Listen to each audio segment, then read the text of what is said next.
வணக்கம்.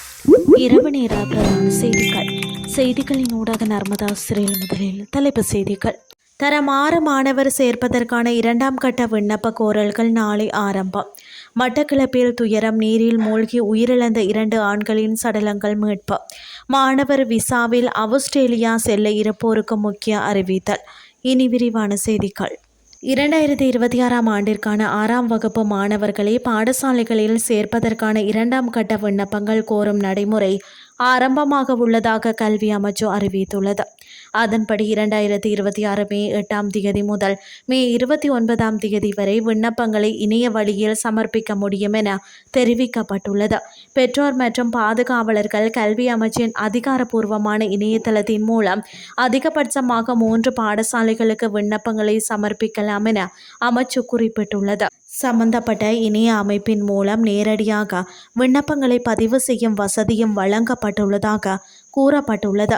மேல்முறையீடுகள் குறிப்பிட்ட காலப்பகுதியில் மட்டுமே ஏற்றுக்கொள்ளப்படுவதால் தகுதியுடைய மாணவர்களின் பெற்றோர்கள் மற்றும் பாதுகாவலர்கள் காலக்கெடுவிற்குள் விண்ணப்பங்களை சமர்ப்பிக்குமாறு கல்வி அமைச்சு கேட்டுக்கொண்டுள்ளது.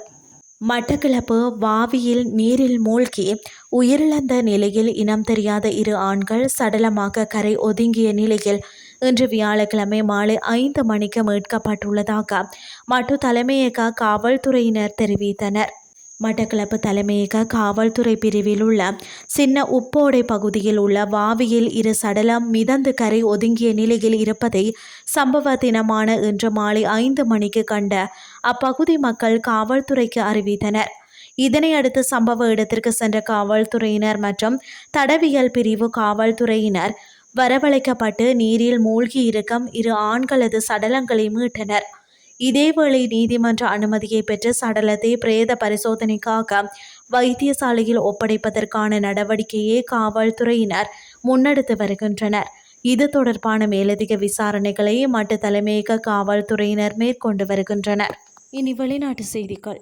ஆஸ்திரேலியா செல்ல இருக்கும் வெளிநாட்டு மாணவர்களுக்கான விசா விதிமுறைகளை கடுமையாக்க அந்நாட்டு அரசாங்கம் தீர்மானித்துள்ளதாக சர்வதேச ஊடகங்கள் செய்தி வெளியிட்டுள்ளன. 2026ஆம் ஆண்டின் தொடக்கத்தில் இருந்து சர்வதேச மாணவர்களுக்கான விசாக்களை நிராகரிப்பதில் ஆஸ்திரேலியா சாதனை அளவை எட்டியுள்ளது. இதனால் அதிகமான இலங்கை மாணவர்களின் விசாக்கள் நிராகரிக்கப்பட்டுள்ளதாகவும் இலங்கை விண்ணப்பதாரர்களில் 38% பேர் மாணவர் விசா விண்ணப்பங்களை நிராகரித்துள்ளதாக தி நோட்டீசர் வெளியிட்ட அறிக்கையில் குறிப்பிடப்பட்டுள்ளது. 2026 பிப்ரவரி மாதத்தில் பல்கலைக்கழக மாணவர் விசா நிராகரிப்பு வீதம் 32.5% உயர்ந்துள்ளது. இது கடந்த 20 ஆண்டுகளில் இல்லாத மிக உயர்ந்த அளவாகும். 2025இல் இது 15.5% மட்டுமே இருந்தது. இதனால் இலங்கை, இந்தியா, நேபாளம், பங்களாதேஷ் மற்றும் பூட்டான் ஆகிய நாடுகளை சேர்ந்த மாணவர்களே அதிகம் பாதிக்கப்பட்டுள்ளனர்.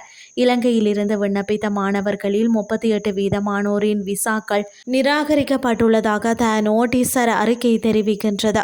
கடந்த ஜனவரி மற்றும் பிப்ரவரி மாதங்களில் 34,000 விசாக்கள் மட்டுமே வழங்கப்பட்டுள்ளன. இது 2013ஆம் ஆண்டிற்கு பிறகு கோவிட் காலத்தை தவிர்த்து பதிவான மிக குறைந்த எண்ணிக்கையாகும். செய்திகள் யாவும் நிறைவடைகின்றது.